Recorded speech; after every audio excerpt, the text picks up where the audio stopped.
මේන් ජනතාව දැන් ගරු කරන්නේ මේ නාලිකාවට විතරනේ මල්ලි. දැන් මේ එක නාලිකාවකවත් මල්ලි ගියේ නෑ. ධම්මික කියන හොර කපුවා මම කාලේ යකෝ මම අම්මා මම වහන්සේගේ අම්මා කියපු එක නාලිකාවකවත් ගියේ නෑනේ මල්ලි.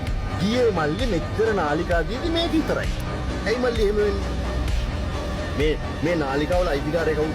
ජනතාව. මේ ජනතාවගේ මල්ලි ෆ්‍රීකවෙන්සි. ජනතාවගේ මල්ලි මදුවන්. මේවා අරගෙන මම එදා ඉඳන් සටන් කළේ මේ ලයිසන් ගන්න අයට මල්ලි මැරයන්ට දෙන්න එපා ලයිසන් කියලා. මේ මැරෙන්නේ මල්ලි හොරුනේ.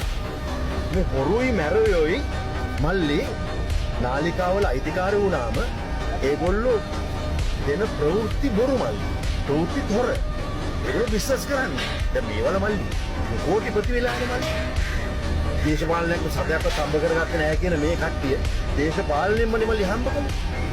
ඉතින් මං කියන්නේ මේ නාලිකාවට ලයිසන් දෙන්න ඉස්සෙල්ලා වෙන රටවල මල්ලි ඒ නාලිකාවල අයිතිකාරගේ පැටිකිරිය බලන්න. එයා කුඩු බිස්නස් කරන්නේ. එයා ස්ටොක් මාකට් එක කරන්නේ. එයා එතනෝල් ගෙන්නනවද? එයා මිනි මරලා තියනවද? එහෙම තියෙන ඇයට ලෝකේ දියුණු රටවල නාලිකාවල ලයිසන් එක